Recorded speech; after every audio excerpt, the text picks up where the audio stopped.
Good evening, Year 11 parents and my Year 11 class.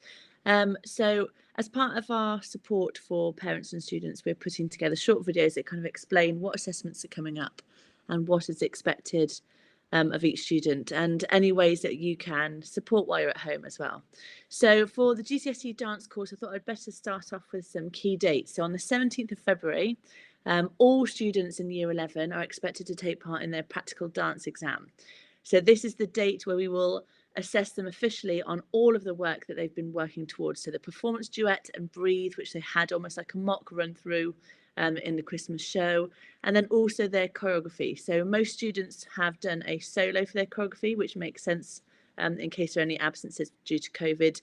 But there are a few students who have paired up to work and create some duets. That means that they might be performing their own choreography and then also be involved in someone else's.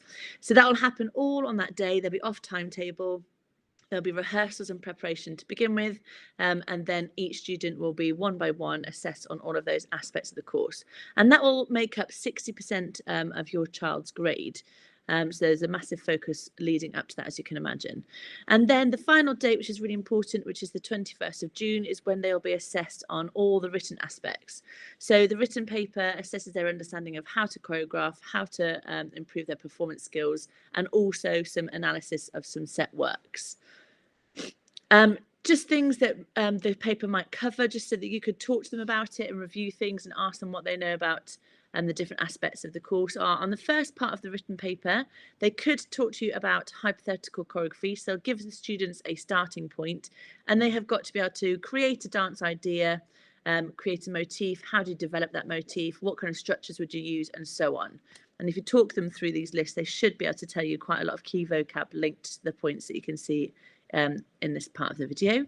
Section B talks more about their their own sort of performance pieces. So the performance duet and breathe and choreography. How did they create it? What different choreographic devices or relationships have they used? What's the actual process that they've been through?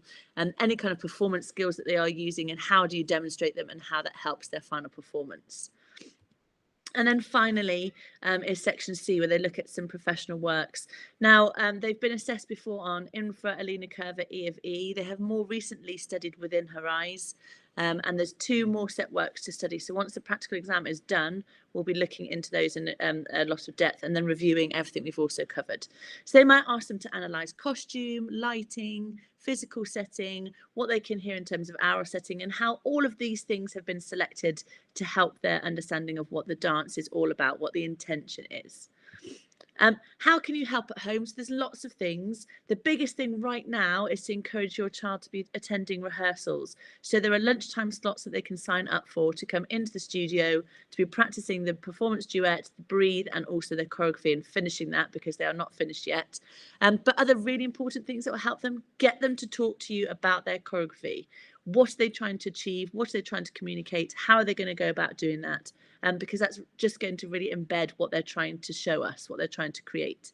And also, again, what is the performance piece Until We Go Down all about? Because they'll need to be able to put that into words. Here's the choreography. What does it mean? What do these actions mean? Why have we used the music in this way? And so on.